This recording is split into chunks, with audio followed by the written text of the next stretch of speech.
جی السلام علیکم ناظرین، نئی ویڈیو کے ساتھ حاضر ہیں۔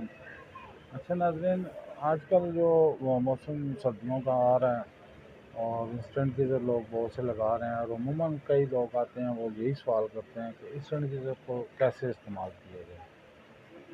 دیکھیں، اس کا بڑا اچھا ایک طریقہ ہے، اور انسٹنٹ گیزر جو ہے وہ بڑی اچھی ایک چیز بنی ہے، باقی ہمارے استعمال پہ ڈیپینڈ کرتا ہے۔ اصل میں اس کو آپ انسٹال کریں اور اس کے ساتھ آپ 3 فٹ میکسیمم 4 فٹ تک آپ اس کی گرم لائن لگائیں، اور اس سے یہ بہت اچھا چلے گا۔ اگر آپ اس کو پورے واش روم میں جوڑ دیتے ہیں تو اس سے اس کا پھر جو کارکردگی ہے وہ اس پہ متاثر ہوتی ہے، ٹھیک ہے، وہ پھر اس طرح پراپر چلتا نہیں ہے گیزر۔ اب باقی اس کی سیٹنگ جو ہے وہ میں آپ کو بتا دیتا ہوں۔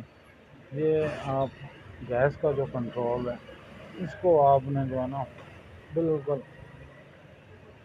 تھوڑا ہی صحیح رکھنا ہے، اور دوسرا جو ہے ناب، یہ ونٹر، یہ سمر موسم ابھی مگر صحیح سردی نہیں پڑی ابھی، تو آپ اس کو سمر پہ رکھیں، ونٹر پہ نہ رکھیں۔ اور اس کا پانی کا جو فلو ہے وہ جس ڈائریکشن میں بھی یہ ہے اسی ڈائریکشن پہ رکھیں، بجائے اس کے کہ یہ گیس کی کنٹرول ہے، اس کو فل پہ آپ نے نہیں رکھنا، اس کو آپ نے بالکل جو ہے نا تھوڑا سا ہٹا کے رکھنا ہے، تاکہ نیم گرم پانی ملے۔ جتنا نیم گرم پانی آپ یوز کریں گے اتنی گیزر کی لائف بھی اچھی رہے گی، اور گیزر آپ کو تنگ بھی نہیں کرے گا۔ عموماً شکایت ہوتی ہے گھر کے اندر گیزر میں اسکیل آ جاتی ہے، جی بار بار اسکیل آ جاتی ہے، اس کی یہی وجہ ہوتی ہے۔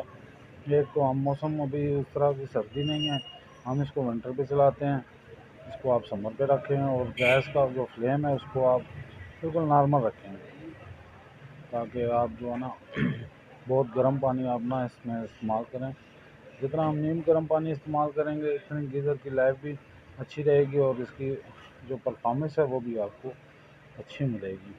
گیزر آپ کو بار بار ری اسکیل کروانے کے لیے نہیں لے کے جانا پڑے گا، اور اس طرح آپ گیزر آپ کو تنگ بھی نہیں کرے گا۔ تو یہ چھوٹی سی ایک ٹپ ہے جو میں نے کہا کہ آپ کے ساتھ شیئر کروں، تو یہی آپ اس طرح آپ استعمال کریں، انشاءاللہ آپ کو پریشانی نہیں ہوگی۔